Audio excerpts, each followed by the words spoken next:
Sup shitters, my name is Logan, aka Spiderhands, and welcome to SB Reviews, where today we're going to be listening through the latest album from an act named Nightbird Casino. They're a band that I'm intimately familiar with. I've listened to a little bit of their material over the years, or rather the year, because I've only been doing this for just over a year now. Just to correct myself here. We've got 12 tracks. Switch over to here. 12 tracks. We've got a intro all the way down to Nordic Retreat. We're going to be listening to this entire album from start to finish in this session. I want to make the album art as big as I can do here. It's very pretty stuff. I have listened to songs like The Town before, I think, and Catharsis Train, but it will be good to listen through the rest of these as an album to get the context of the entirety of it. So hopefully you enjoy this album. I'm sure that I will. And we've also got some liner notes to talk through the lyrics and other parts of this review. So let's get into it. Switching back to this part here. There we go, Russian Carpet. Track number 1. Kind of does sound like something from an old Russian TV show. Very tense strings in this one. Oh. What are those sounds? What are they? What are those instruments? It's very pretty. But there's a complicated tension to the overall instrumentation. Clown toads. Okay, we've got a driving kick and snare groove on the quarter notes for some fills.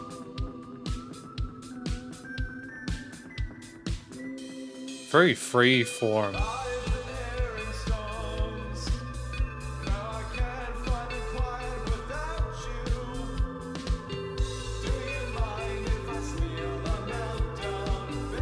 Oh, have they got an extra member? I can see there's 4 people involved in this. Is that a lady? So they've got a backing vocalist a lady backing vocalist. That's cool.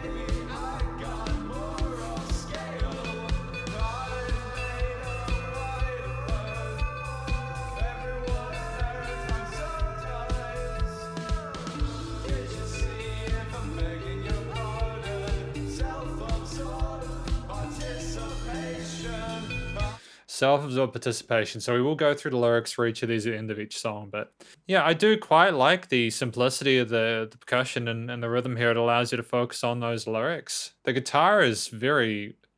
There's an sort of sense of expanse to the guitar riff. Bass is driving. And it's nice to have these synths, that extra little bit of color in this part of the track review.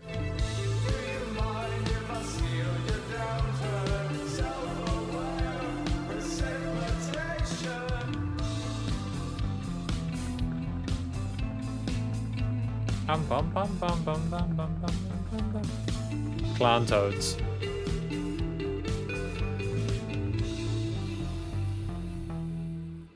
And retardando.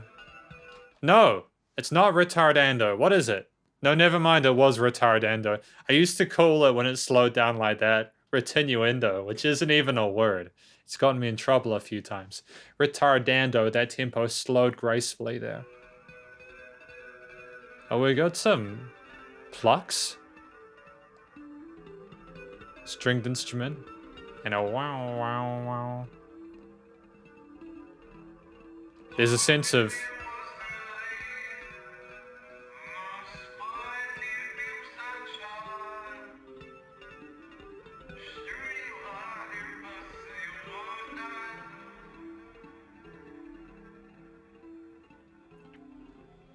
It's kind of unsettling, isn't it?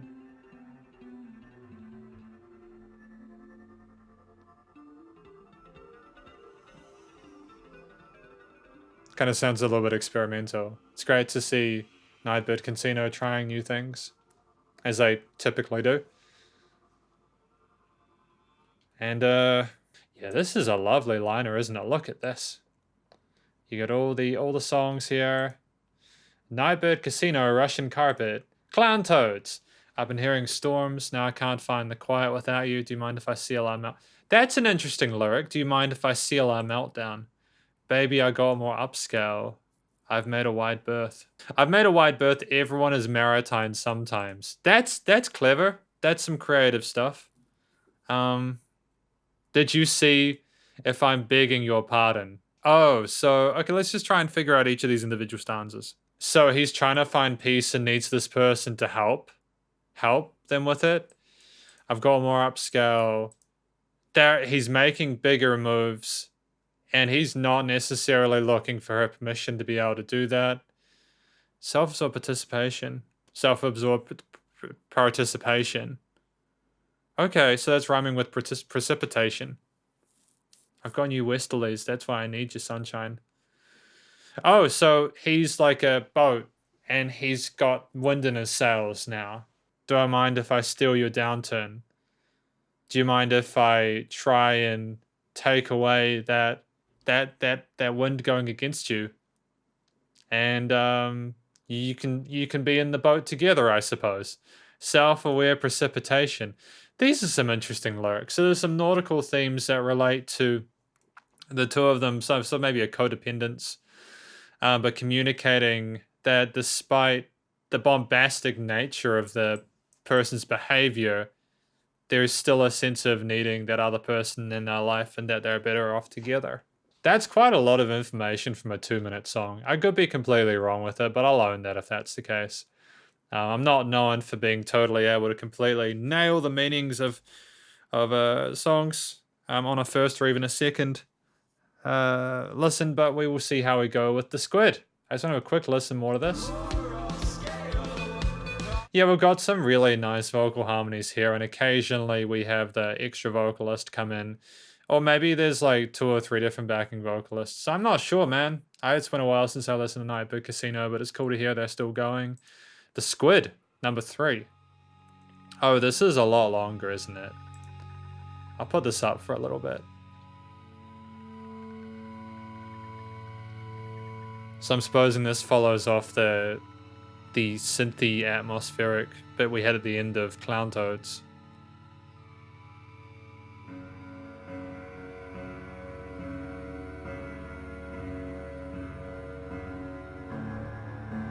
Is that a piano with a whole heap of reverb on it?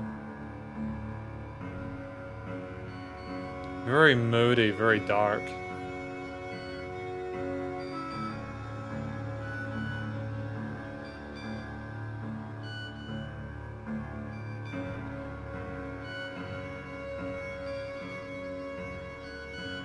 Music like this, when it's instrumental, allows you to imagine the world that it's representing.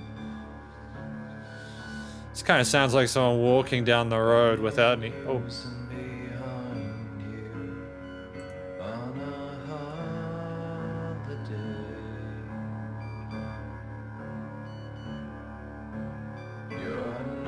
Special, you said. Is this what you need?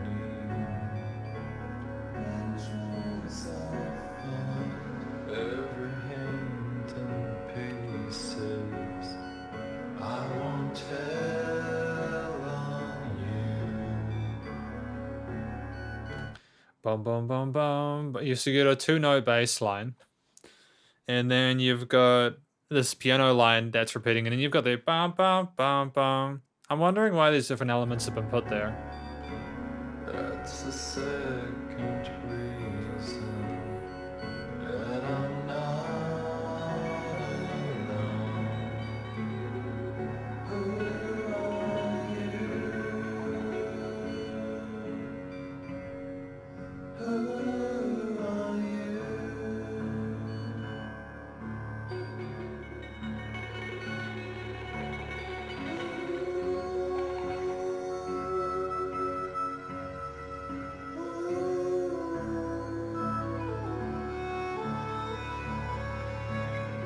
Is that an oboe or a clarinet or something like that? Run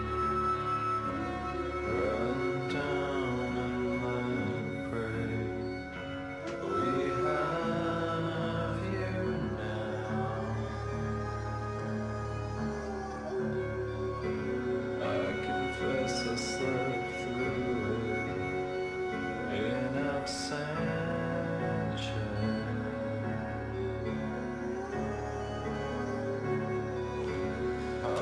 I haven't really heard these back and so I haven't really heard that in a song before. I'm trying to figure out if that's meant to represent, like we're talking about a squid. Are we talking about other sea animals? Like, is that a whale call or something like that? Living on the barrels laying under the floors at the sentimental water. Don't go through that door.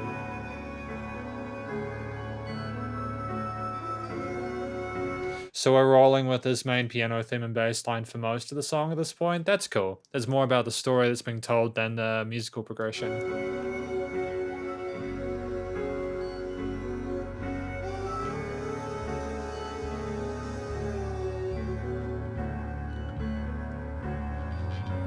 I can be kind, but not all the time. Sit down right now.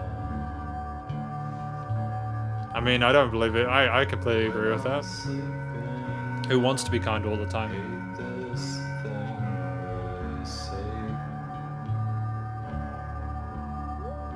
Who are you?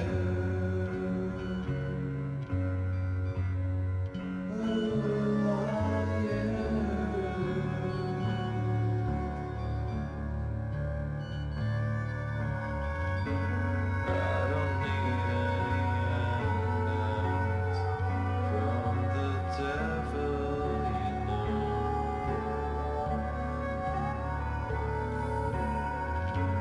I admit I was angry.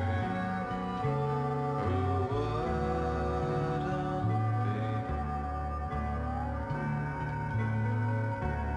It's interesting. The bass guitar was noticeable at first, but then it just kind of fell into the mix with everything else. There's parts where I'm like, is that sitting right in the mix? And then another bit comes in and makes it, sort of normalizes it. That's really interesting. Can't remember how long ago. There's no chromaticisms or anything like that. It all sounds musically sound. That July wouldn't bother to say anything.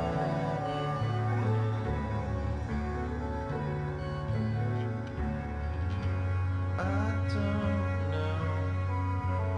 Do you know? I do not know you. I cannot leave you here on your own.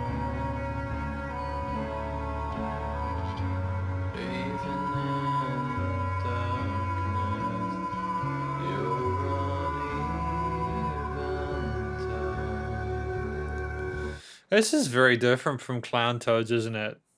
I'm wondering about the context of this track and where it fits into the album.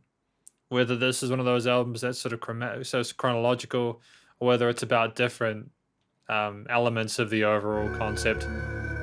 Just placed there because they go well into each other, regardless of the thematic progression.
Okay, we're really accenting those keys now. Okay, Okay, there's a bit of clashiness going on there. Is that the end of the tail? Kind of sounds like a gunshot, doesn't it? And is that everything fading away because of those bangs?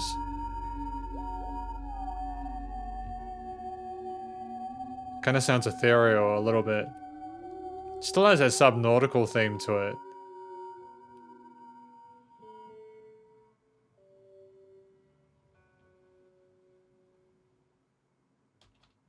That was a very surreal experience. You know, as a 7-minute song, straight from a 2.5-minute song. It's a big jump. And using Behind You on a Holiday, you're nothing special yourself. I won't tell on you. That's the second reason that I'm not alone. Interesting. Interesting. You're nothing special yourself. So is this describing someone who's very comfortable with themselves, perhaps too overconfident, and saying, hey, you have no reason to feel this proud of yourself after what you've done with the who are you, who are you? I can be kind, but not all the time. Sit down right now when I'm sleeping. We was talking about, you know, you're talking about in dreams I find every hint in pieces. So is he struggling to cope with this stuff even when he's sleeping? I don't need any handouts from the devil, you know. I admit I was angry. Who wouldn't be? Okay. All right. Yeah, these are very mysterious lyrics. Even in the darkness, you're uneven tired. Run home now. Mother's waiting for you. Again, is this a reference to the previous song, or is this something that will be made more will make more sense in future? I mean, the best I can do with the squid is I'm saying, even in the darkness, you're uneven tired. Run home now. Mother's waiting for you. Did things go afoul on the ship that was described metaphorically in Clown Toads? Did they not manage to sail the seas together? Is she waiting? Are they waiting for better times to come with no hope of things improving, and the protagonist is becoming exhausted by that? I don't need any handouts from devil, you know. So, like, is he talking about how he doesn't want any help from this person? He was just angry about it, and there's nothing that could be changed about that. He hates the pain of this frustration that he's feeling, that he can't even sleep properly without being reminded of it.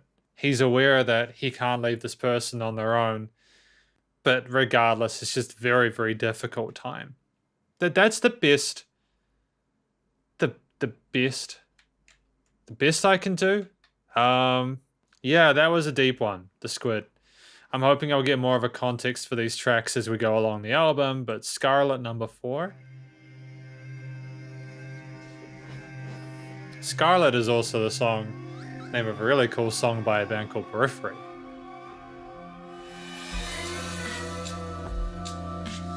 Oh, okay. This is again very different to the squid.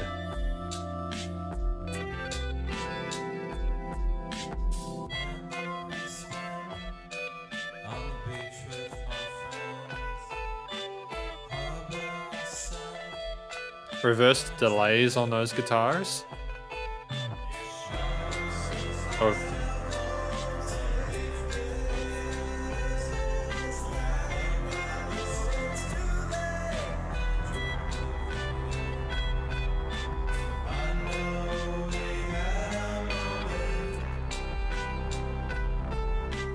nicely sidechained bass. You know, those kicks are coming in strong, but they're landing the right way and they need to.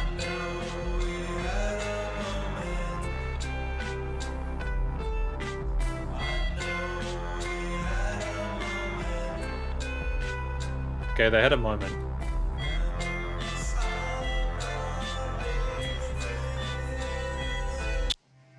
Oh, sorry, I didn't mean to do that. I don't know why the hell that happened. There we go. Oh, that's why it was so loud, because it didn't actually... Oh, I was wondering why the track was so loud, but my headphones didn't actually go down to where they needed to be. So that was fun. Go back to here.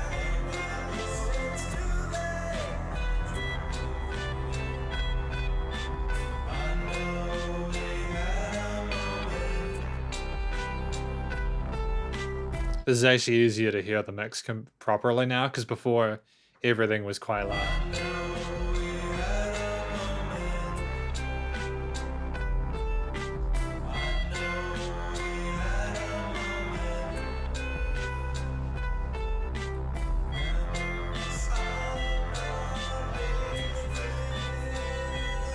Okay, so you've got like a synth bass going boom, boom, boom, boom, boom, boom. You know, it's a fairly simple bass line.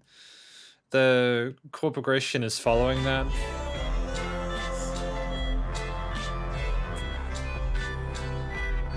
Is that an accordion or something like that?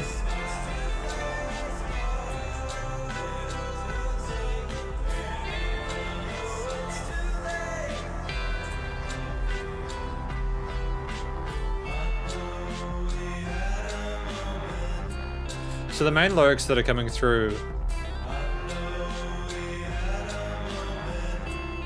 this is the only lyrics that are coming through clearly to me in the mix at the moment. I know we had a moment.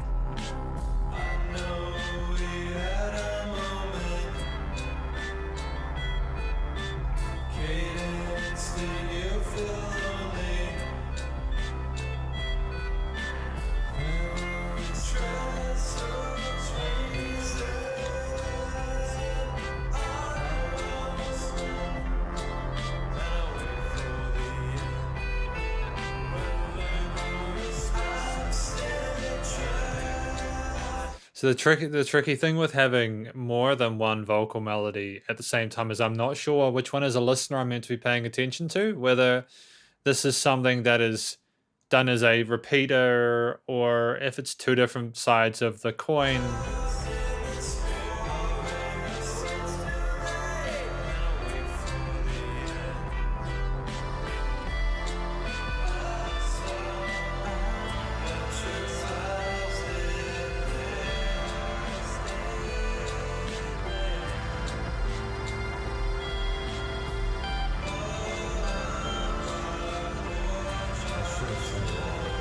What are we having here? What was that? What was that big voice on the right then? Sorry, was I tripping then? Like, what was that? What was that big voice on the end? No, that was there. What was that?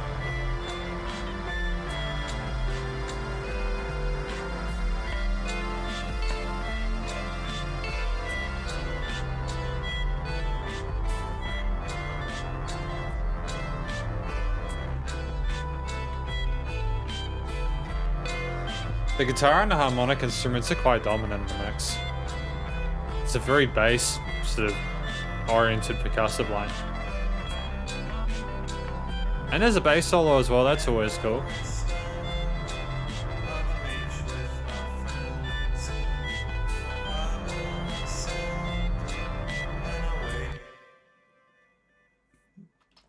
And that was a very short, sharp, and succinct way to finish a 3.5-minute track. You know, we got Scarlet. You should have seen these two babes. They came in cruising even though it's too late. And saying it's too late, you got a little toothache. Cadence, do you feel lonely? Yeah, I mean, like, I'm trying to get the context for these different tracks, right? You've got, for these lyrics, for these different stanzas, I mean, you should have seen these two babes, they came in cruising even though it's too late. So that's suggesting that there were some attractive people and they were too late to the party. They got there too late. I ain't saying it's too late. You got a little toothache even though it's too late. What does that mean? Well, looking through your suitcase and it's kind of kooky, even though it's too late. I know we had a moment. Cadence, do you feel lonely? So is this talking, is this kind of reaching out to someone saying, hey, look, you know those moments that passed that we can never get back? Yeah. I mean, like, you sort of screwed it up. Do you regret it? Yeah? Memories spent on the beach with my friends. Harbingers sent and I dreamed of the end. And so, like, yeah, they had a great time on the beach, but he knew that it was coming to an end. Trestles, reason on your own. I'm still trapped in this corridor. I saw your eyes to their water bridge, should have said more. Memory spent.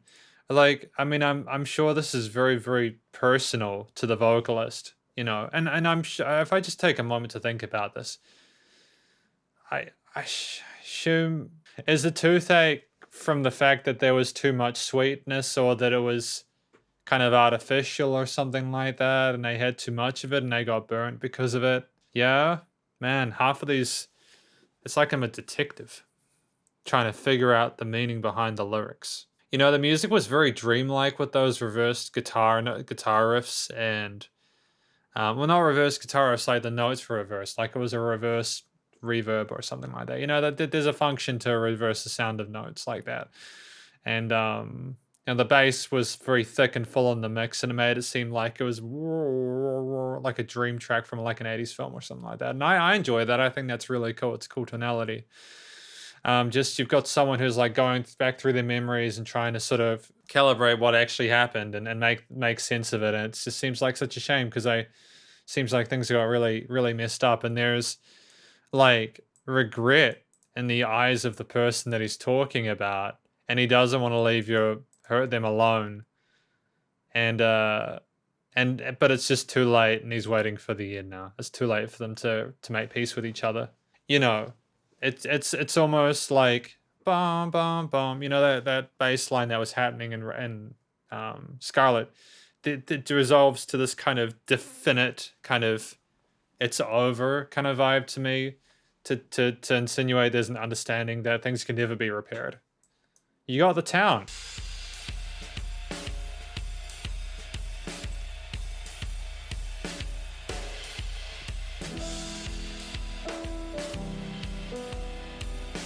Yeah, I think I've listened to this one before.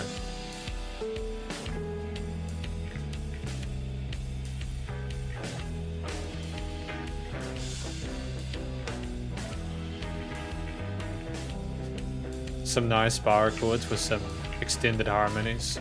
A little bit of sizzle to it, a little bit of light overdrive.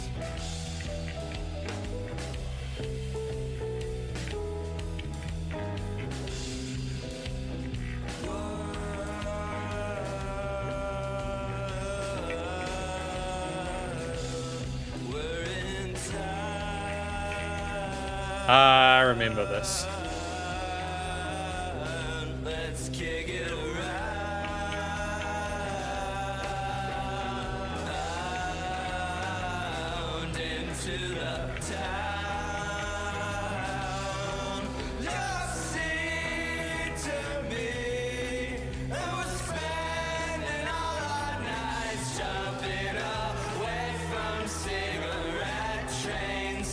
I like these octave harmonies that they've got here. It's really cool to have this additional little bit of color and context there. It's just a very easy little bit of melodic harmonic development you can do to add some brightness to it. There's some swing drums.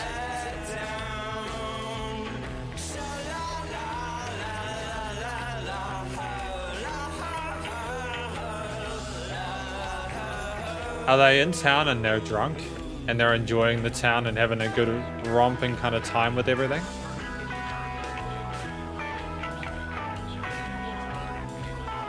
Yeah, they at bars or something like that, just having a great time enjoying the lights.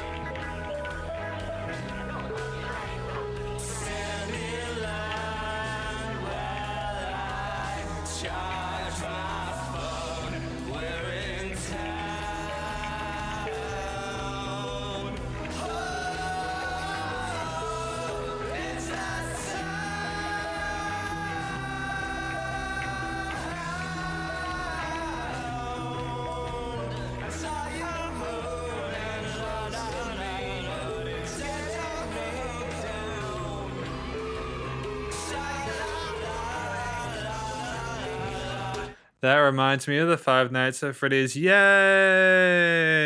song that they have whenever you manage to beat an item.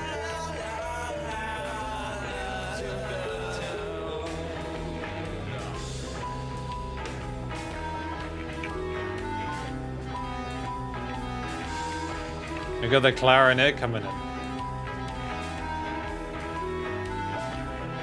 That's a nice additional instrumental layer to this. I think it's welcome. Having a melody replace the vocals.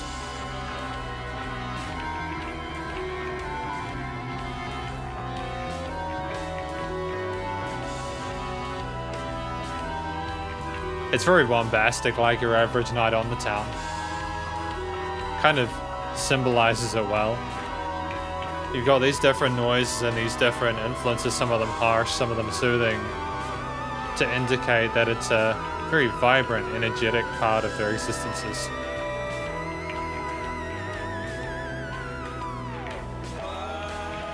Kind of sounded like a theremin for a moment.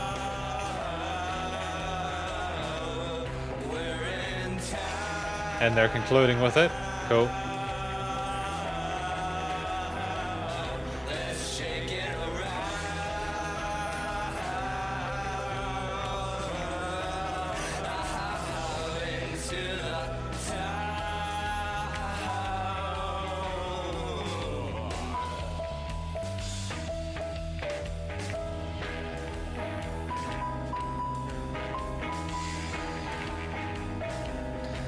There's a fair bit of compression on the mix. And I don't mean that necessarily a bad way. You can just tell that they've compressed the parts like the drum kit and stuff like that. It's a very how do I say this? They're trying to simulate the intensity of the town experience.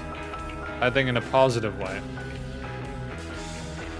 Like you can still hear the individual elements quite cleanly.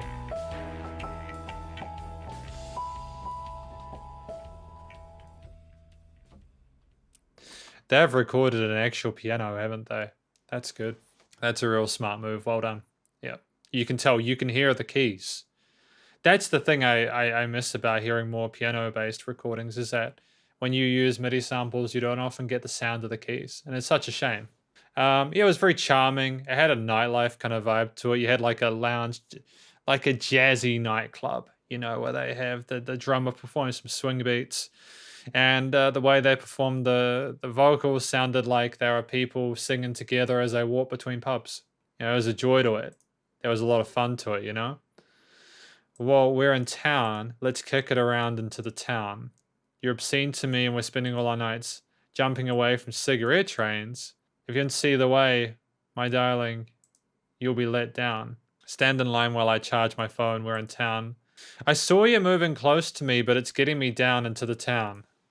I don't understand it, because you've got, I saw you moving close to me, but it's getting me down into the town.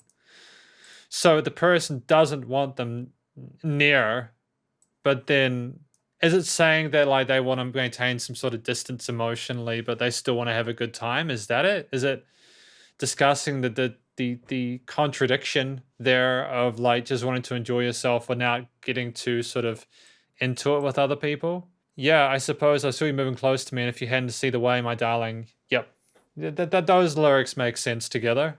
You're obscene to me jumping away from cigarette trains. Interesting. So they wanted to have sort of a no restraints kind of setup where they don't want to get too serious with it, but you know, they just want to have a good time, and they want to sort of establish and respect the boundaries of the situation.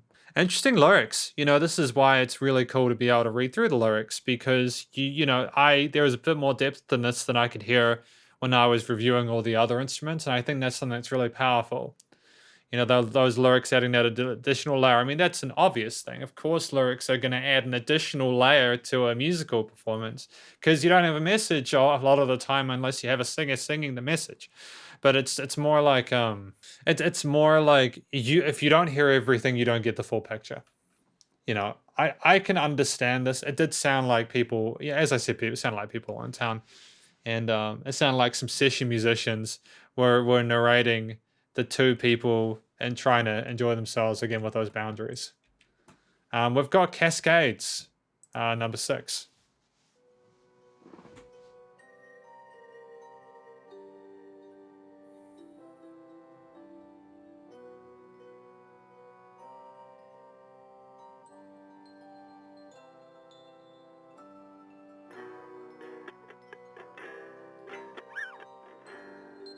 Nice filter work on that guitar.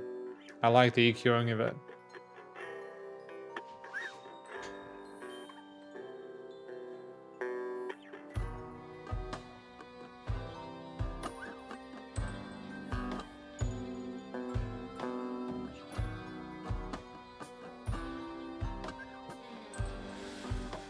Instruments slowly being added to that central musical theme. Oh.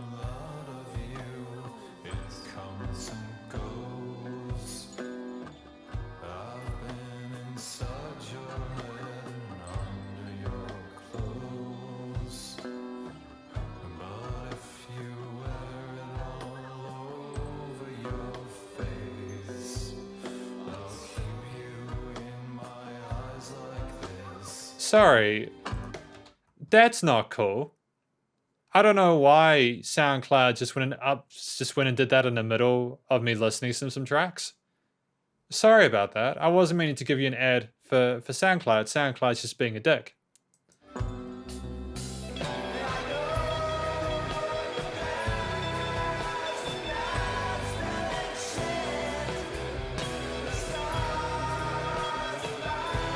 I mean, it's reasonably heavy. This again is very different in terms of the emotional content. The town was seeming to be cheery with a sinister sort of a temperamental undertone. This, you got those distorted guitars with a really grimy melodic riff.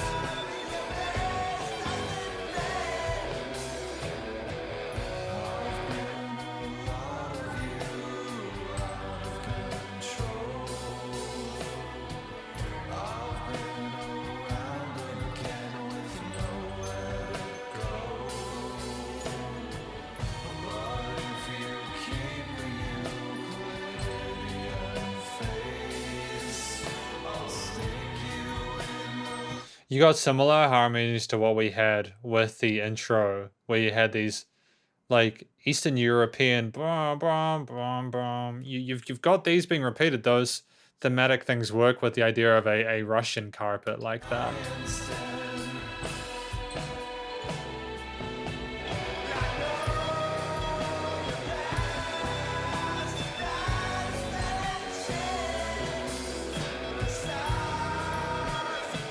I see what they're trying to do here. There's a lot going on in the center of the mix.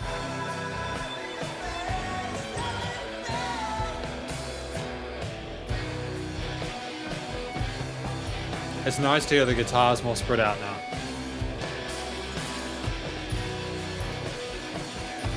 Well, that's a vicious tone on that distortion, isn't it?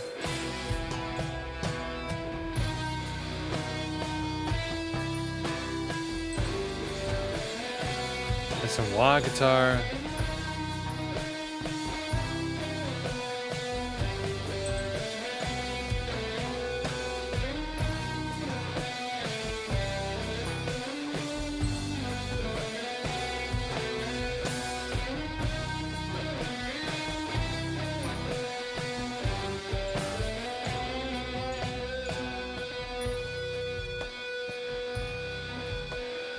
Okay. Okay, you had that solo repeating and developing upon the original guitar riff at the start.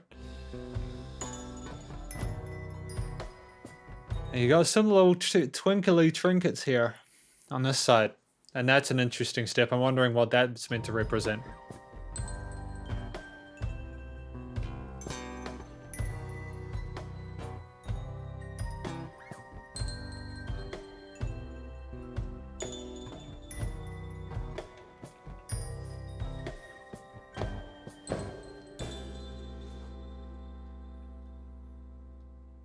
And we have that resolve without the resolution. Okay.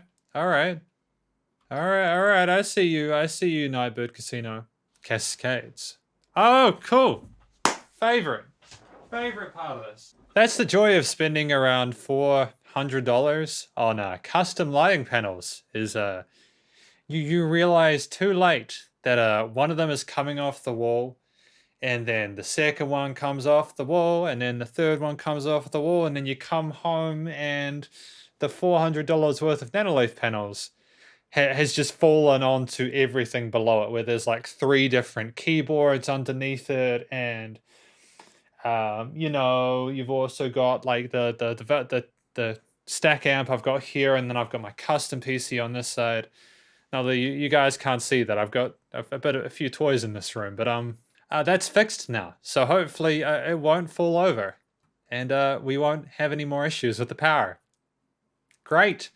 Anyways, Cascades. I've seen a lot of you that comes and goes. I've been inside your head, under your clothes. So, like, is the person proud that the protagonist has been involved with them like this? I know your past of not spilling shit. The stars align and your face doesn't fit. Oh, so like this person just is not really a genuine human being at all. They're just completely fake. I've been a lot of you out of control. I've been around again with nowhere to go. But if you keep a Euclidean face, I'll stick... Who's Euclidean? So like a complicated face, I'll stick you in the lion's den. So if you don't keep an honest face, I'll deal with you, basically, is what's being saying there with cascades. Yeah, okay, I'm starting to understand the connection between the different elements of this. Just was this person that's being spoke about, this other half, this affection of love or their interest, were they just like, did they have some real big issues? Like, were they kind of messed up and this behavior that's being exhibited is because of this? Is this about an abusive relationship or something like that? Is it about... I don't know, man. I've got questions about this, but I think I'm starting to understand it a little bit better. Because we have songs like Scarlet and Aubrey, which are names, right? So I'm wondering if that is something to do with it. Yeah, cascades come and go. So they've seen a lot of this person, but they need them to not to get too full of themselves, and the stars align, and finally they've been caught for not being who they said they were. Yeah, so it sounds like it's describing like a relationship where you're in and out of it and you never know what's real and what's not. And you just feel like you're a slave to it, but you're warning them that you've messed up this one too many times, and we will deal with you this time if you pull this shit again. All right, we got Aubrey, number 7. Number 7.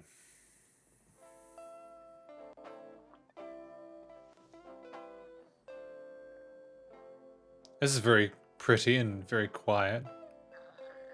There's an incredible amount of dynamic range to this record, so it'll make it kind of spicy for me to mix in with the voice, but we're just going to see how we go with that, eh?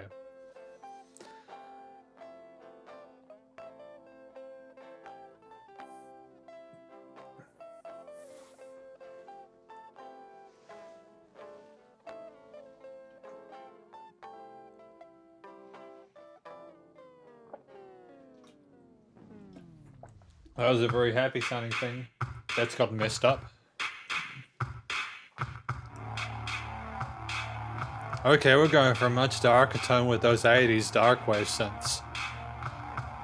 I kind of Phil Collins electric drums coming in here.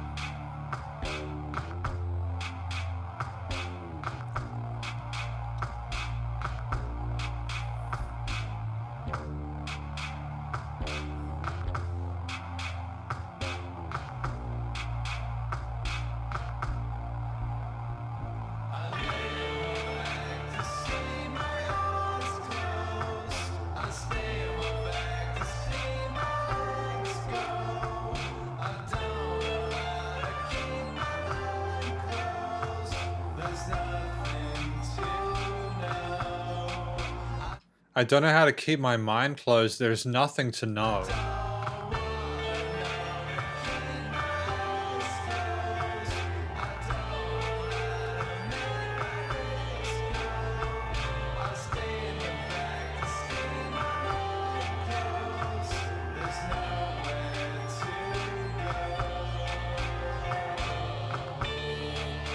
Very consistent tonality to the vocal recordings throughout, which I'm very happy about. It sounds like they recorded all these tracks within a similar period of takes, and it gives it consistency in terms of the tonality of the recordings. It's really helpful.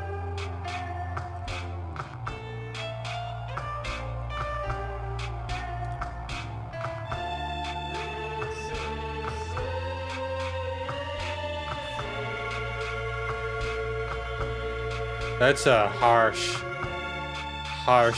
unfiltered, cool. Bit of grittiness to that, bit of rumble, bit of thunder.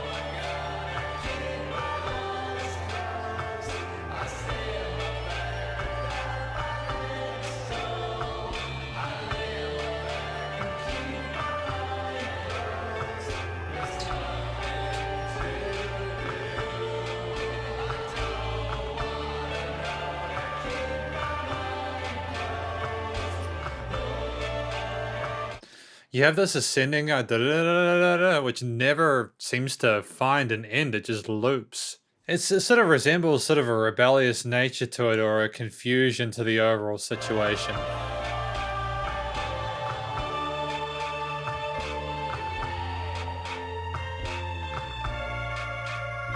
Yeah, that's a very sinister choice for that third chord of that synth string progression. Now that's an interesting decision, having the bass panned on the left. Usually the bass is panned in the middle. I'm not used to the bass being on the left. I'm wondering why that was done.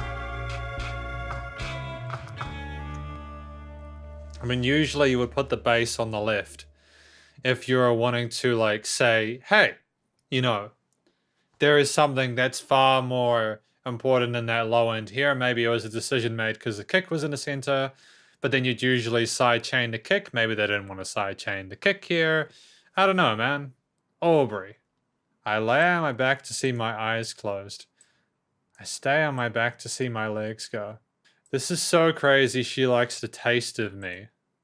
I don't know. I gotta keep my eyes closed. I stay on my back to guide my legs. So I lay on my back to keep my mind closed. Is this about sex? Like, are they talking about? Is this about like sex and like not wanting to think about why it's being done and like one night stands and stuff like that? I don't want to know to keep my mind closed. I don't know, man. I don't know what to say about this one. This is tricky. This is a tricky one. I stay in the back to see my mind closed. There's nothing. There's nowhere to go. These lyrics are so mysterious, dude. I feel dumb reading them. Like, I try and read books every day. You know, I try and read a chapter of a book every day. And I try to, so, you know, because I wasn't reading for about a good decade, and I was like, oh, well, my brain's not getting a lot of exercise, so let's try and read some books. I read this. Screw it. We're going to take it at face value. Okay? Like, lay on my back to see my eyes closed. That makes sense. He's got his eyes closed. He can see it if he just is on his back. I stay on my back to see my legs go. I'm assuming I don't know how to keep my mind closed. There's nothing to know. Like, is he saying that he has to be on his back in order for him to know which direction he's going in? So his legs go? Is that it? Like, it's about saying, if I don't make this concession, I'll just be stagnant and nothing will change. I don't want to know to keep my mind closed. So, like, there is no will to sort of be alien from the situation. He doesn't want to know to have to ignore this stuff and to try and keep it out of their system because there's a sense of denial there. There was a meandering, lumbering vibe to that track there with a hint of dissonance, cognitive dissonance here with that, those synths there. And then you had that, and you had like a diminished or sort of like a really harsh minor chord there. It just looped, man, as if it was being repeated again and again. There was a oral or tonal contrast to the different elements in there that are interesting when compared to the lyrical content. And the Aubrey is a deep track, a fascinating one, but I also think it's one of those ones that I'm maybe overcomplicating a little bit trying to analyze it. You got Hourglass 1.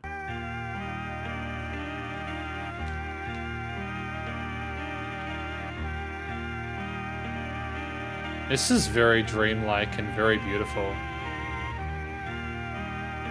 Oh, I was so hoping they were going to go to another bass note there, but we went back to the root.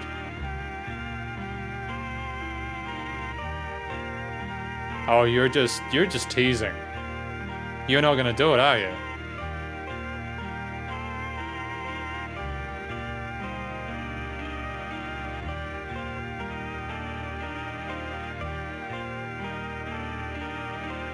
Again, you've got 3 or 4 different instruments in here now. Started with a couple. This is how Nightbird Casino rolls.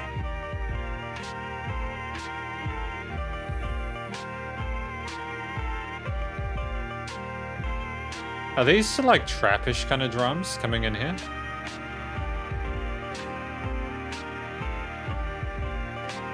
Okay, so you had a theme in the middle with the percussion, and now you've got some stereo pan stuff, or some like side pan stuff.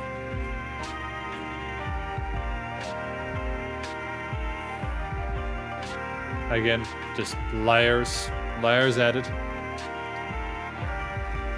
Hourglass 1. There is also an Hourglass 2.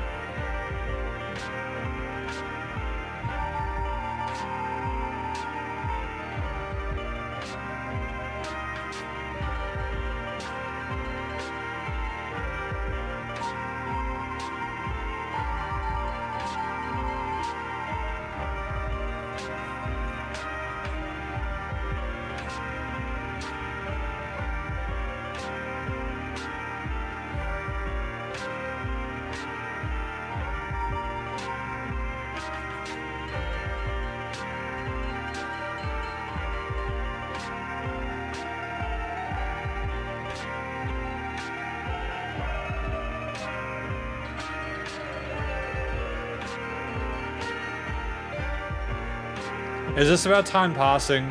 Is it about the seconds going by? Is this the movie clip where like you see the people working for a year training themselves, or you see them watching out the window and more stuff happens, more and more stuff occurs, and nothing truly changes?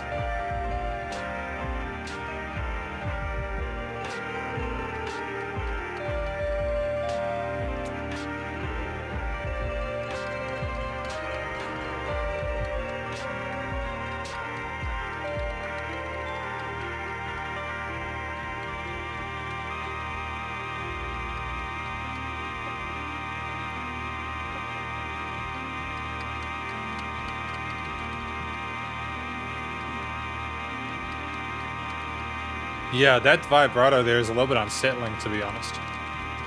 Sounds like it's scuttling. Like there is something scuttling on the left side of my headphones. I don't know if I like that or not. That was a little bit unnerving for me. It's like, it would have taken a lot of time to decide which specific elements would have gone into that. I'm sure that Nightbird Casino knew what they were doing. That's a very unusual one, Hourglass. I'm assuming that these experiences with the different people like Scarlet and Aubrey were things that happened maybe, you know, like in a past time, and it's reminiscing about those people and the influence that they had on your life. And looking back on the progress you've made. We got a cool clip of them in the studio doing stuff. It's pretty dope. Pretty dope. Wow, look at that pedal board, man. Look at all those. See, I just got a GD100, man. And then if I need stuff, I just plug it into Neural DSP or something like that. But I have got a lot of love for this pedal board here. It's really dope. It's really cool. And we got, oh man, it's a nice looking China symbol here. We got that. We got a crow with that necklace on there. Is that a Fender? What type of bass is that? Is that a P bass or a J bass? I don't know, man. I'm showing my ignorance here. I know it's a very fun, I confuse the two. This is a Catharsis Train. Oh, we're doing the lyrics. Oh, hang on. Catharsis Train. I am familiar with this one. I do quite like this song, actually. I remember listening to it previously. They have a massive... Oh, I won't spoil it. That wouldn't be fun, would it?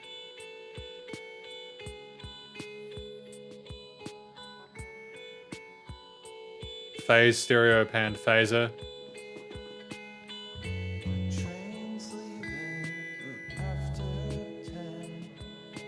Is this referring to the trains that they were talking about in the town?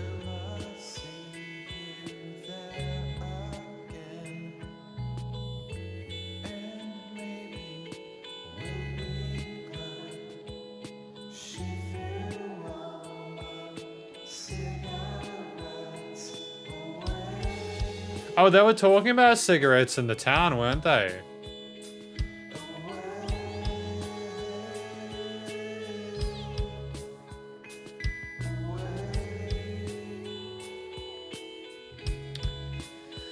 This is a cleaner mix than the previous one they had. It wasn't bad, but this is sounding a little bit more polished, which is really good.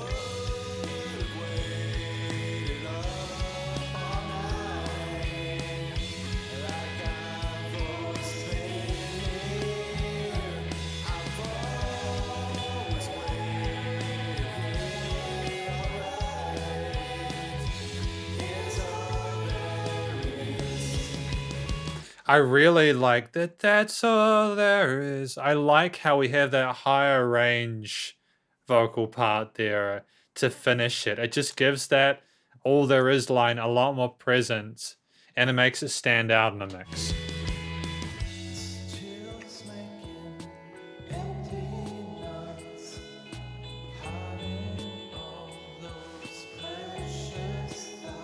And again, we have that emphasis there with those vocal harmonies at the tail end, the second half of every verse line.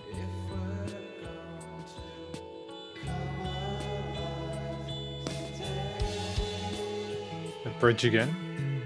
Ooh. Nice little active bass line we got going here. I'm enjoying this. More of that, please.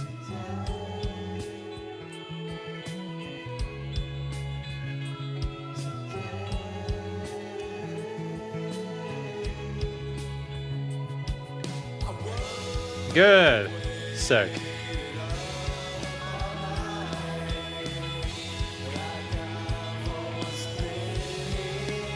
It's very relaxing. I'm sure that if they wanted to, they could have made it sound really, really huge by double panning the guitar and adding some power chords underneath. But I don't think that was the goal of Nightbird Casino.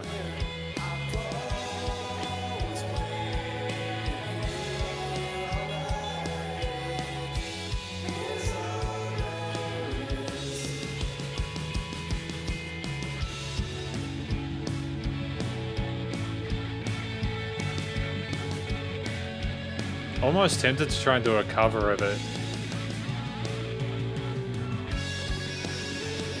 I think it'd be really dope as a middle cover, eh?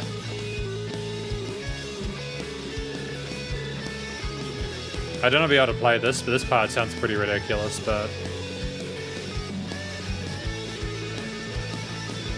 I love this sort of really distorted, dysfunctional guitar solo-age, though.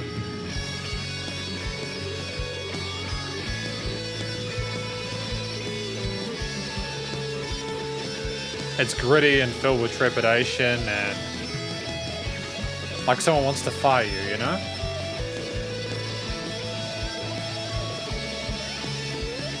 It's wild. It sounds like two robo guitarists dueling each other with twin shreds.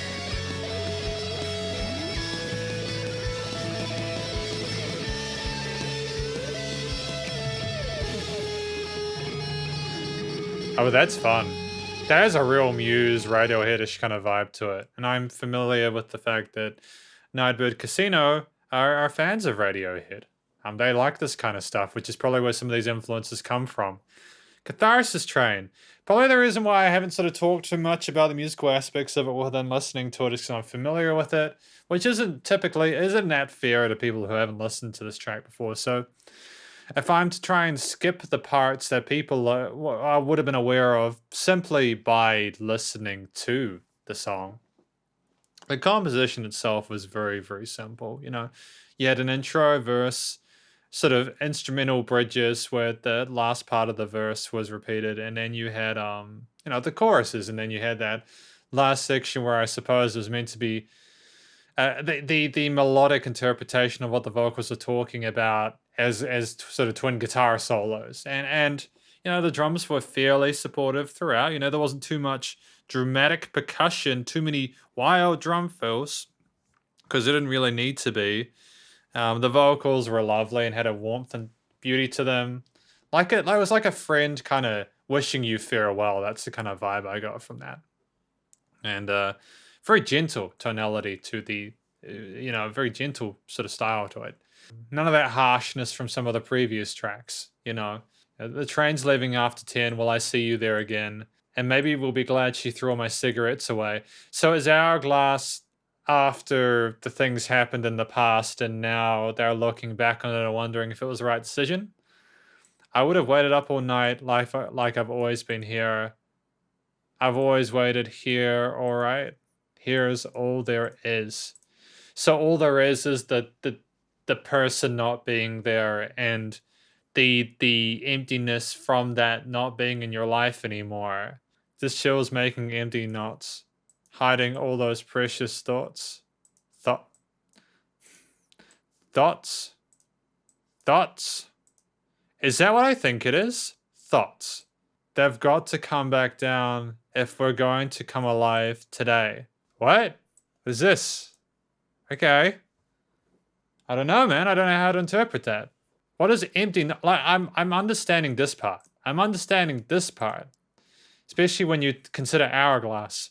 This chill's making empty knots, hiding all those precious thoughts.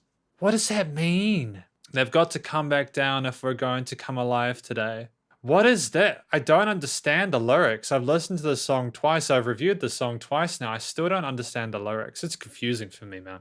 Is it these people, these memories, they've got to come back in order for us to be able to enjoy ourselves? Have they realized that waiting alone is kind of crappy and maybe they need to revisit and reevaluate the situation with the people in their lives? Maybe that's it. That's the best I can do at this point in time. These are some mysterious lyrics, dude. We got London. What is London going to be about?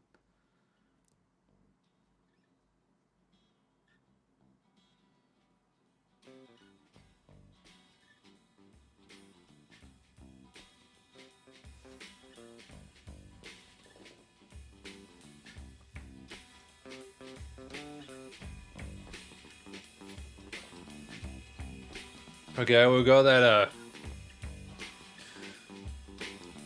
slow crescendo. Potentially. I don't quite know.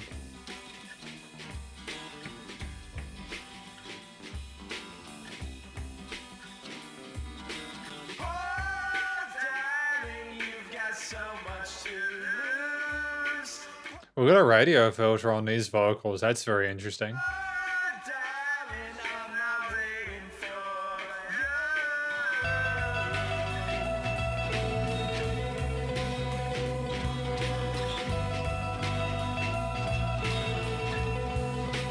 Is this meant to be like actually their experience in London, or is it a similar place to London? Is what they imagine London is?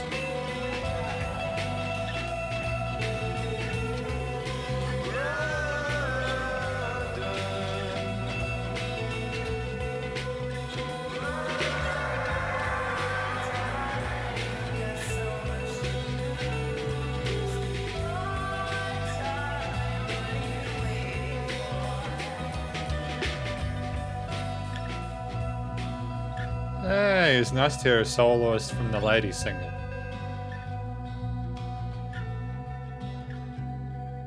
Okay, that song came and went, didn't it?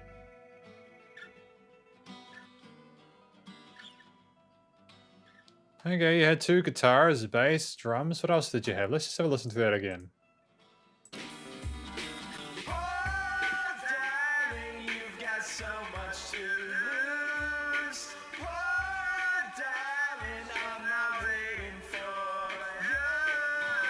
Poor darling, you've got so much to lose. Poor darling, I'm not waiting for you.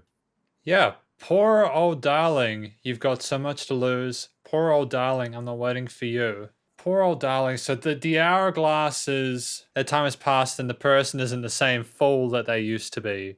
You know, he's not taking, he's not going to be taken for granted by this person again. So like, the only choice now is to really kind of, is just to accept that the person's changed and they're in London now, and you know, like he's managing to accomplish his dreams and the other person's been left behind because they took the piss, effectively, is my take from this. Yeah, am I right? Is that kind of the answer to London? And it was a short song just to show the progression that they've made as people, you know, that they're not going to be left behind anymore. Hopefully that makes sense. It was short and sweet, and is that like this part here, right?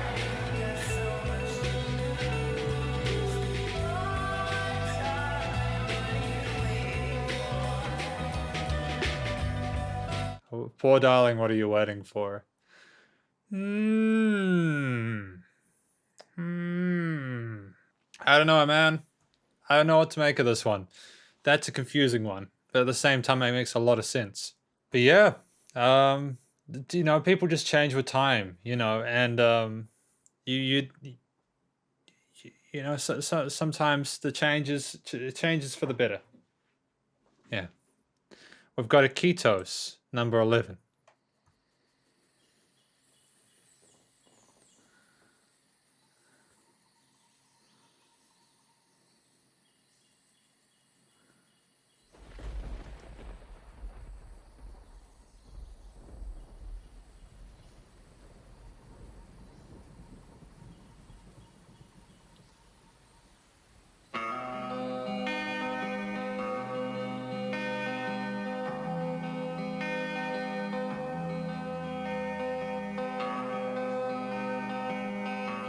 I'm liking that foley that was instantiated at the start. I think it's really pretty.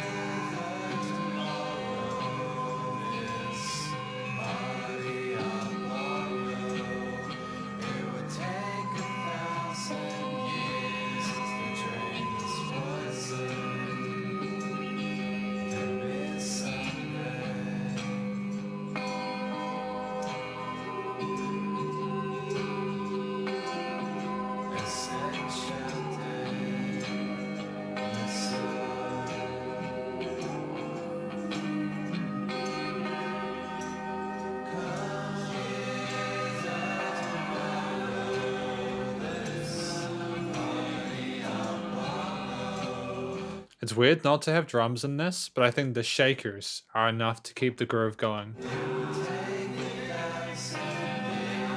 You got these overlapping vocals. I'm familiar with this song as well.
It's a very dreamlike, solemn song, isn't it? I suppose if it's following on from London. Melancholic, bittersweet vibe of that.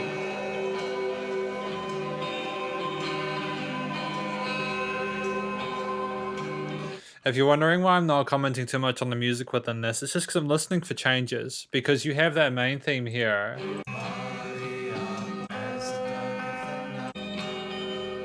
You know, like that main sort of guitar line is effectively continued throughout. It doesn't really change a whole lot. There's the occasional lead line on top.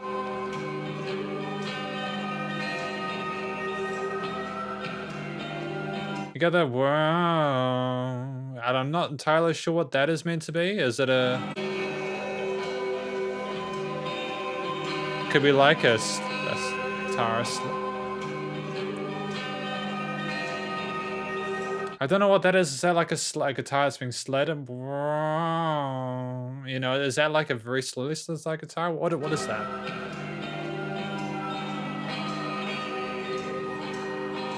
Kind of sounds like an alarm system or something like that, but like a very nice, pleasant alarm system. And the shakers at the end. I saw like a voice box and hang on. Wondering how much this has been used in this recording. You know, like I'm wondering how much this has been used here with a, maybe that's been used with a guitar or something like that, or you know what I mean? Like maybe there's been, not like the guitar, but like maybe this has been used for that sound effect there. We've got a Ketos. Come hither tomorrow, this body I borrow. It will take 1,000 years to drain the poison. Demi sangre sentia demi sir. She's alright, but there's something you don't know. Come hither here tomorrow. Is this a line? So this is a different stanza. So we've got this stanza, then this one, and then it does go here. Okay. Come hither here or go tomorrow, this body I borrow. 1,000 years to drain the poison. So what's he talking about here? As the dark of the night blurs all faces around, we begin to be found. I fade to black, take the blame, the silence that surrounds. I feel alright when I've got someplace to go. I think tonight there's nowhere I won't go.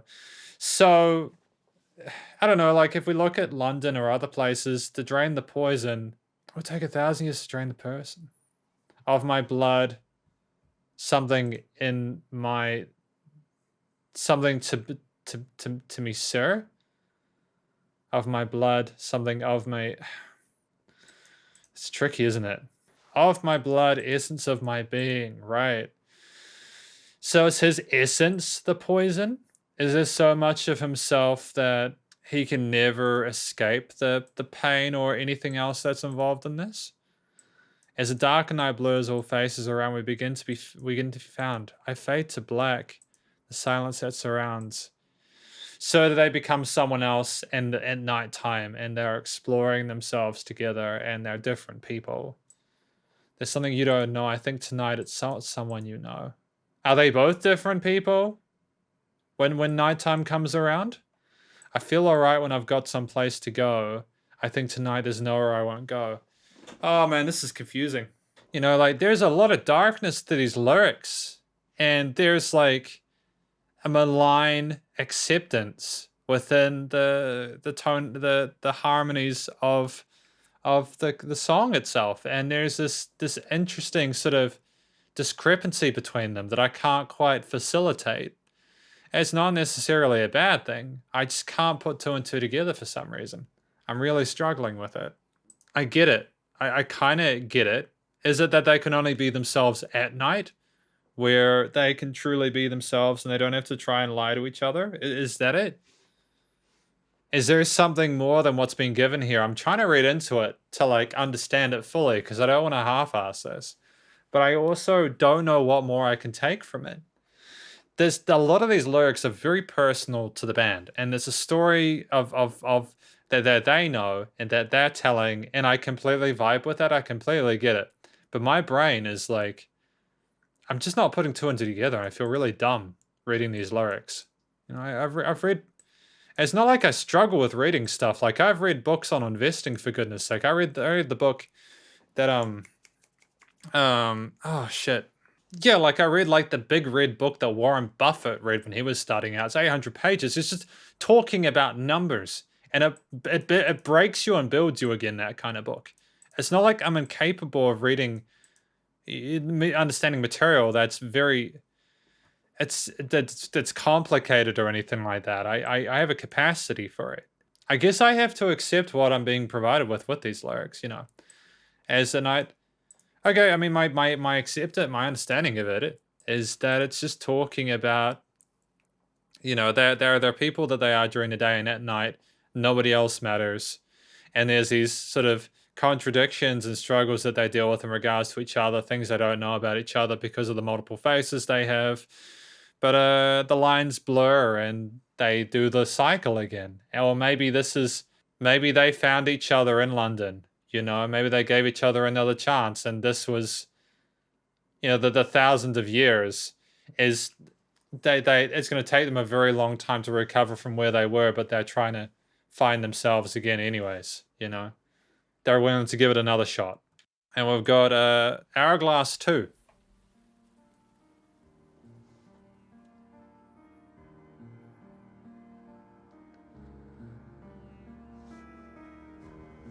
Okay, and we're doing that thing where we don't go to the corporation I think we're going to go to again. And that's okay because it's not my song, it's Nightbird Casino's song.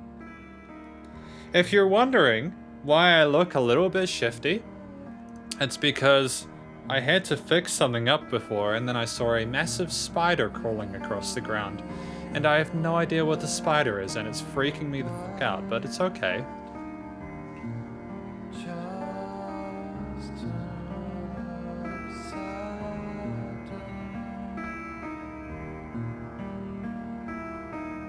Yeah, that piano line starts real pretty going through that major, and then it kind of goes bam, bam, and it goes to a chromaticism, which makes it ugly for a brief moment.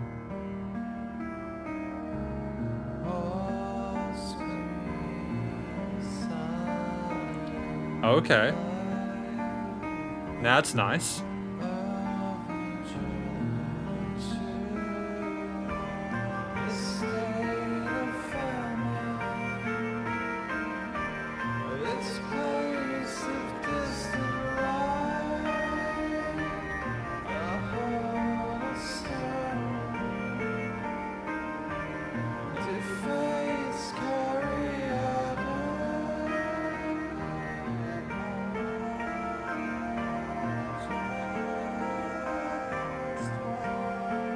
It's nice to have vocals in here in this one, because I don't think we had any singing in Hourglass one. Are they commenting on the time that's passed? As opposed to before they were silent?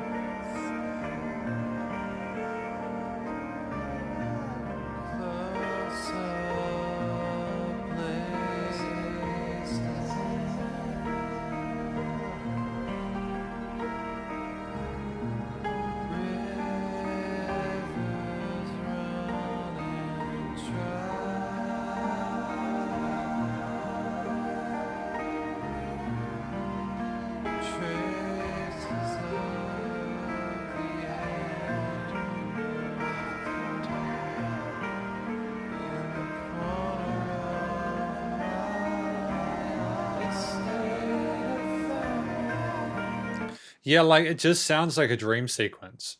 It just sounds like a dream sequence to me, this entire situation. You've got all these different voices coming in.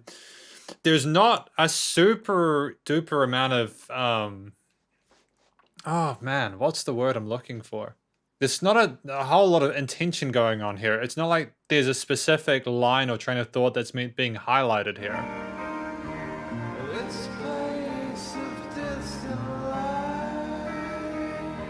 I mean, I say that and then they have a harmonized line where they're in unison.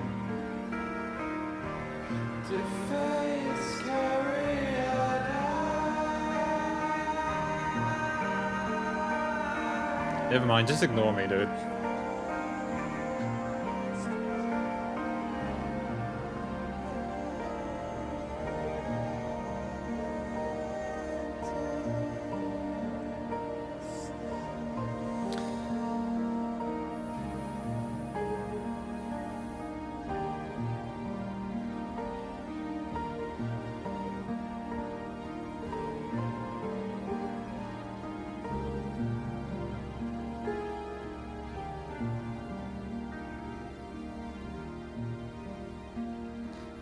I mean, alright. Okay. I mean, it did share a tonal similarity to Hourglass 1. It made sense musically. Yeah? It finished nicely. I'm gonna have to look through those lyrics to really get an understanding of what's happening with this track. We've got Hourglass 2, Fade in black and white, jars turned upside down, walls scream, silent flight of a journey. This is very abstract, man. Like, this is very abstract stuff, and I just feel really dumb. And now it's frozen. Okay. I just feel really dumb reading this. Close up, blazing, rivers running dry, traces of the end of time in the corner of my eye. What is a caryatid? Oh, it's like, it's a stone carving of a draped female figure used as a pillar to support the entablature of a Greek or Greek-style building. Okay. Defaced support structure? Okay. Alright, I get it. There's no pride in it. So, obviously Hourglass 2, things have gotten really horrific. Wolves screaming. Silent flight of a journey too long. Yeah, things are sounding pretty horrendous. Close up blazing. Rivers running dry. Traces of the end of time are in the corner of my eye. Okay, so it's gotten ludicrously bad. The state of famine, this place of distant light, a heart is stolen. Defaced caryatid. I just want it to stop. Is this following on from Akitos? Where at nighttime there's a cycle that is continuing even after all this time, and they're just so sick of it and so done with the situation that they want a permanent escape from it, and that escape never comes. Man, fuck, I just feel so dumb. I can review music. I can understand the music and parts of it, and I understand that a different story is being told with each of these. I can empathize and understand that there is an incredible amount of weight to these words. Is it basically saying that his life force is completely stripped bare, and they're just an undead a revived corpse, completely desiccated? You know, the heart is stolen, and there's just eternal pain. Everything's just a complete shit show in the end. Is that it? The person's completely losing their mind and losing their ability to function, and just time has destroyed them because they've never been able to change. That's my best take on this one. This is a tough album for me to understand. And then we've got Nordic Retreat, which is the last one.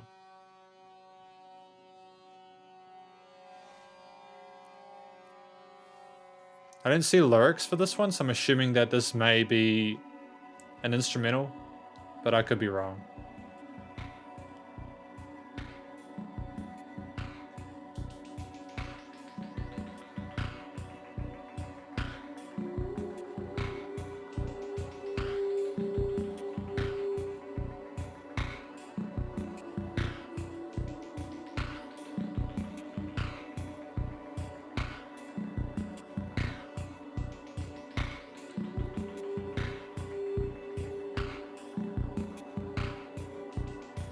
Again, we've got these stereo panned parts going on here to kind of simulate your mind being messed with.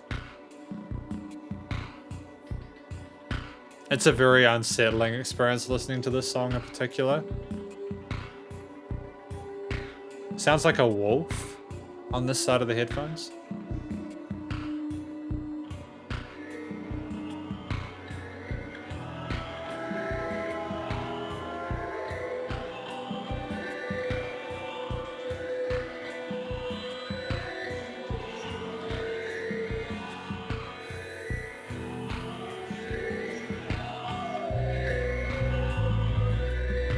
That's a very full sounding bass. That bass is extremely prominent in the mix.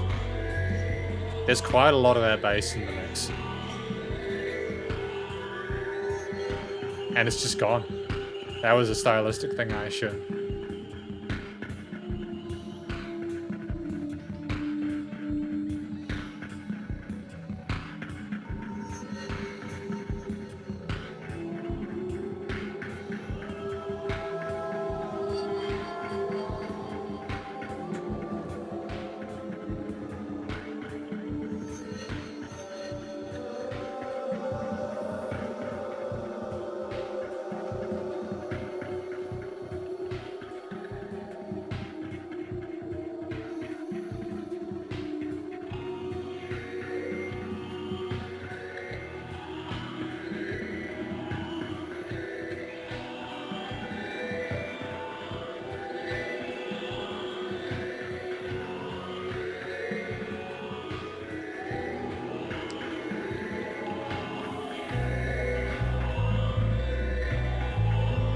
I mean, is this meant to represent a Nordic Retreat? Is this like something to follow on from Hourglass, like with the way that the person was going through a sense of complete sort of psychological annihilation? Is this meant to be their getaway from that?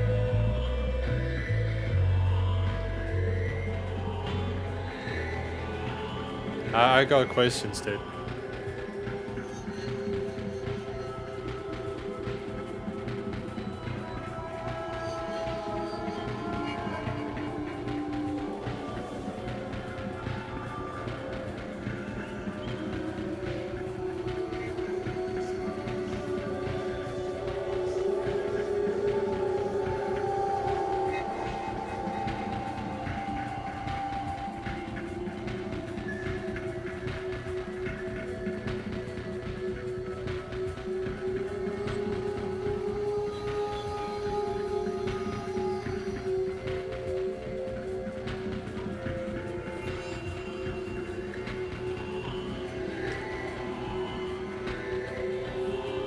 I don't know how to describe how this song sounds in words that will potentially, you've got vocals. Sounds like the wind. In that part there, like a wind flying past. And you've got this bass line that comes in occasionally.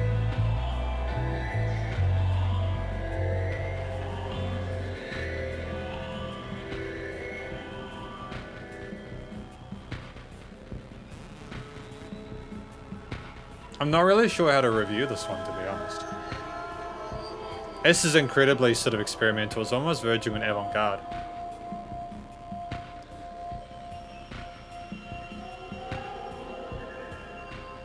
Sort of sounds like it's supernatural even.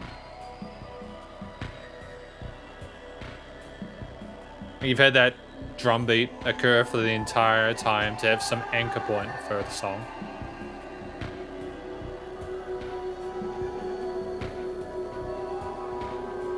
Like, as a person suffering from addiction issues or like mental health issues or something like that, and they can't break away from it, and it affects their ability to sort of like deal with other people. Has this been a result of the trauma that they've gone throughout these experiences? Like they're crying out for help, but it never comes.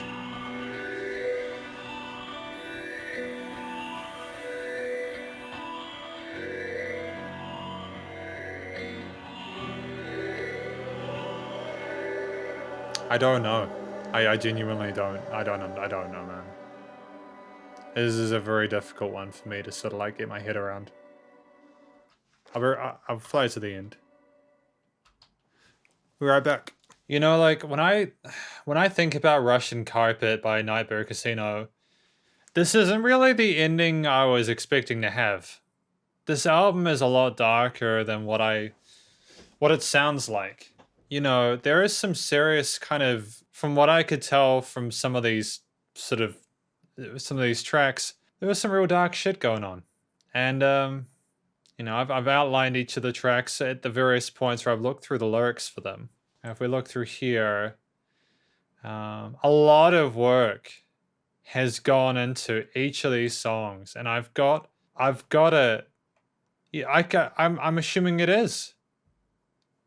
I'm assuming that it is about sort of mental health issues and those kind of things. You know, don't forget to write in your gratitude journal. That's the thing that really gets to me, man. It's a beautiful, like, don't get me wrong, I don't have an issue with the music. It's just really difficult for me to understand it. Maybe this is one of these albums where you've just got to not overthink it and just take the lyrics at face value. But then I couldn't get the lyrics at face value to make thematic sense in my head. And maybe that's because I'm just dumb. I don't know. I know I keep focusing on that. But what I want from a piece, I want to understand the music. And it's frustrating when I can't understand the music. And I know that that's the subjectivity of music, is that even on a logical, factual level, you've just got, maybe you've just got less, obviously got less of a capacity for it. Maybe you need to have experienced similar things to what Nightbird Casino have gone through. And this is one of those rare moments where I say, I don't really relate to what the music's about. And I think that's inherently a good thing, because it sounds like the people involved have gone through a horrific time, man. And I don't just want to be a negative Nancy about it. It's more like, it just sounds like a struggle. We're finishing on Nordic Retreat like that with that really just nihilistic kind of stuff going on there. It felt very empty and like it was in a wasteland. You had the intro that sounds like it's the start to some play or something like that. And then you have this. It's a massive transition between that. And you get the impression that this is dictating the start of your life, as maybe as a teenager or whatever, getting involved with people sitting on the beach, through to the end where you're lifeless, cold, and alone. And maybe I'm going way too dark with it, but this is my own personal experience with it. And I think that Nightbird Casino are allowing the listener to make their own interpretation of it by being purposefully poetic about it. You know, I don't think that they're bad lyrics. I think they're fantastic lyrics. They simultaneously confuse me whilst retaining my interest. And that's an extremely difficult thing to do, because there's a fine line between making lyrics that are sort of like deep and meaningful that you have to think about, and then like making them deliberately obtuse and obstructive to the point where it just, people lose interest with trying to understand. Yeah, it's a Pyrrhian victory. You know, you spend like 3 hours trying to find lyrics and it doesn't seem like it's worth it. That's not the case I got with Russian Carpet. The instrumentation, though, which is what people asked me to sort of focus on more, the instrumentation was fine. It was fine. I can't really complain about anything there. There is the occasional part where maybe the drums and the guitar didn't sync up or something like that, but like performance-wise, I think that's okay. I'd much rather have a raw, organic performance and people time aligning the guitars and the drums like a robot or some shit like that. We're not doing EDM, okay? It's like, it's alternative rock, for fuck's sakes. You know, just keep it chill. You don't need to just overcomplicate and oversaturate stuff with post-production stuff. Just play the instruments well and it'll sound good. You know, the stylistic choices, the different instruments. Occasionally I got confused. Like, I still haven't figured out Nordic Retreat whether there was a specific vibe they were going for, or if it was just meant to be mildly uncomfortable to listen to. I think it was meant to be mildly uncomfortable to listen to. It definitely didn't end on a happy note. It sounds like Russian Carpet had a really tragic finish. It was like a cautionary tale, because there was no real resolution going through the town. It's like people getting drunk and then going between people and then struggling to connect with them, and then people being bigger than they are and not having enough of an ego or having too much of an ego. You got Catharsis Train and London with people still not changing after all those years in the Hourglass, and then eventually the person's left alone and completely decrepit.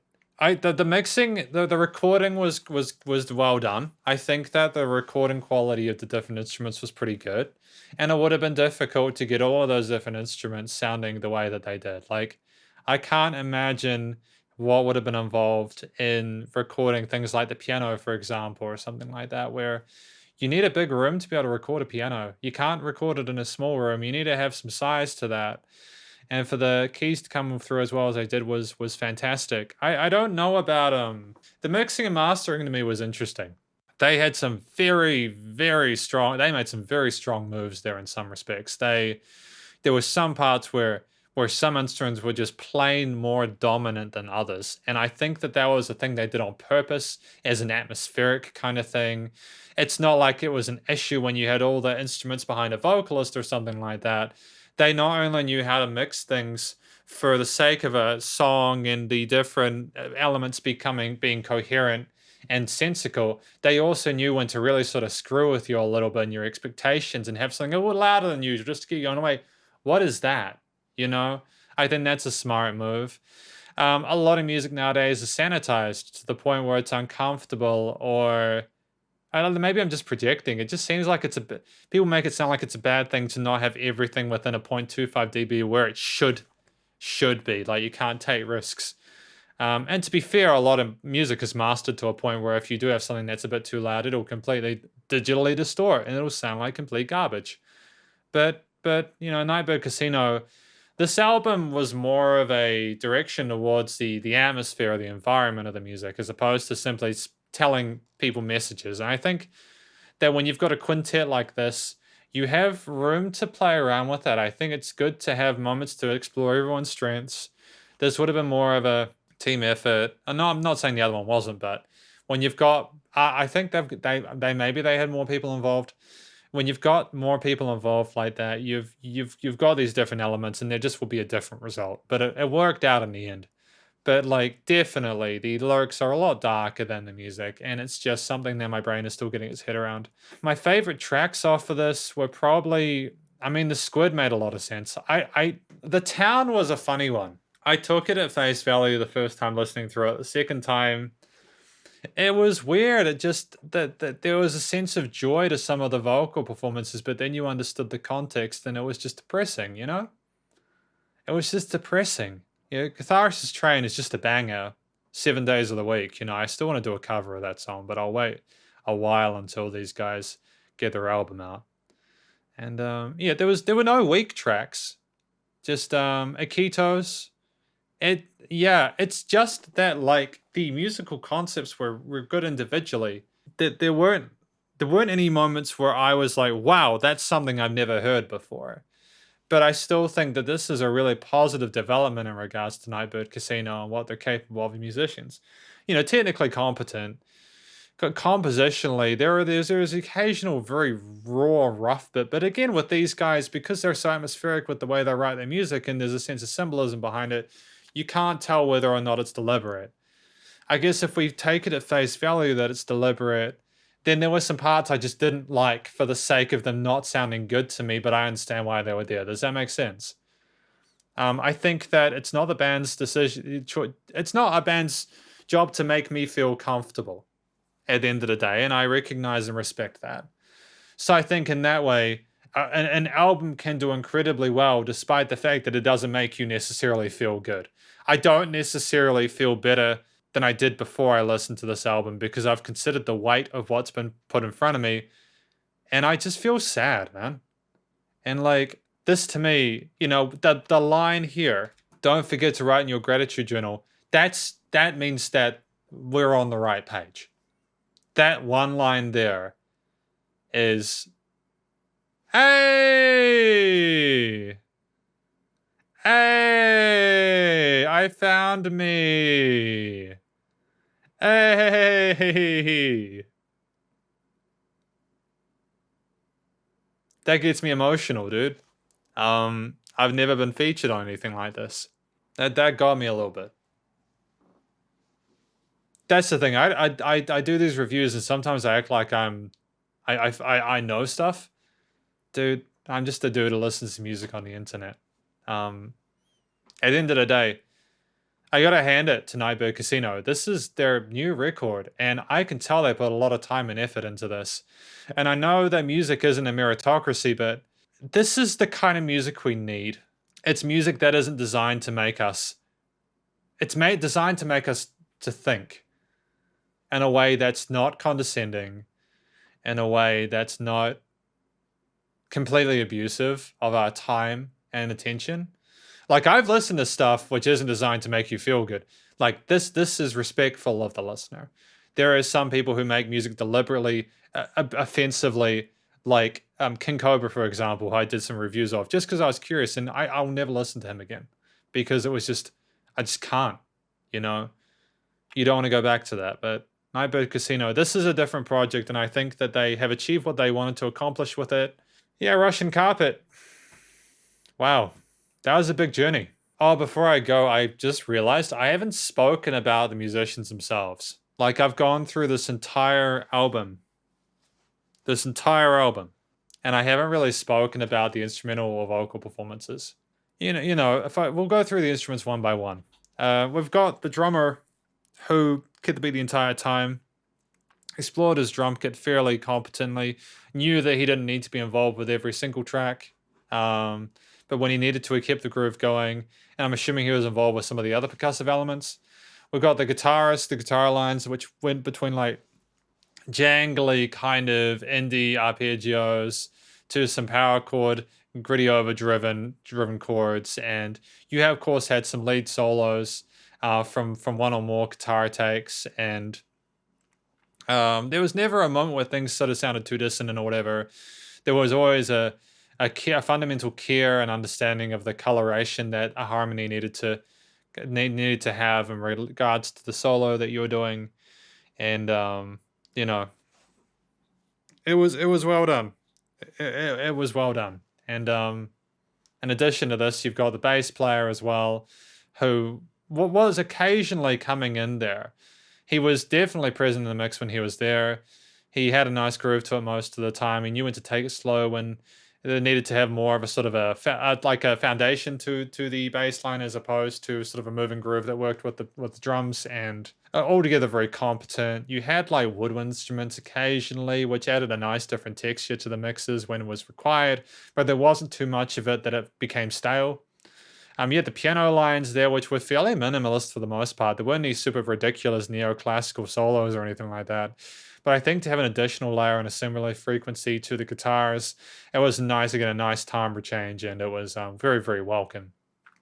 And then you had the vocals, where the singer that I'm very familiar with the tone of the singer and the way he sings, and I've spoken about the lyrics, but the performance itself, from the different vocalists involved,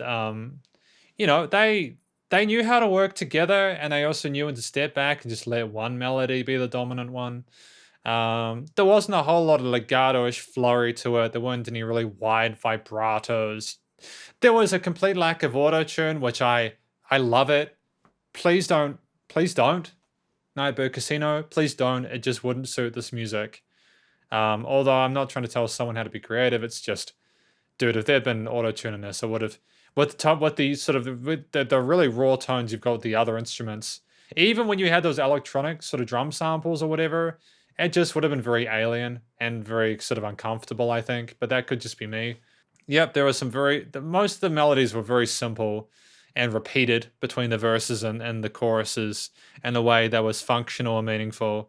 And I don't really think it needed to be done differently. It was respectful to the subject matter. You didn't try and turn the song into an ego project, so how many different legato runs you can do. And it was nice for the vocalists to take turns in different parts, like with London, where we had the lady singer come in for that last part. And it's just cool. It's just cool stuff, man. I think that's the instruments anyways. But anyways, please do go check out these guys on their SoundCloud. Please do go check out their SoundCloud when you get the chance, and go show them some love. I'm sure that they've got social medias like Spotify as well. And my understanding, because I think I'm receiving a physical copy of this, and again, that's just full disclosure, you know, it hasn't colored my ability to in a neutral way critique this review. I appreciate the fact that they're sending me a physical copy. I really appreciate that, because I miss physical copies of music. I was alive when there were physical copies of music, and there's a lot of people that I know that they weren't, and it's a shame because they're never probably gonna actually be able to hold something that has music on it that isn't in a cell phone. You know what I mean? So for Nightbird Casino to send me a physical copy of this album is a beautiful thing. Hopefully, I haven't said anything too sort of. I don't think I've said anything that was out of line. I don't think I'm going to regret anything I've said in this review. That's effectively my review of Russian Carpet, though, by Nightbird Casino. Hopefully, if you enjoyed it, you're going to show some support to Nightbird Casino and their album that they released. Please do go visit their various social medias and SoundCloud and other streaming platforms. Stay cool and stay safe, and please also remember to support your local musicians and artists at this point in time, as they need the help more than ever with all the crazy stuff going on in the world. Catch your next review. Spider hands up.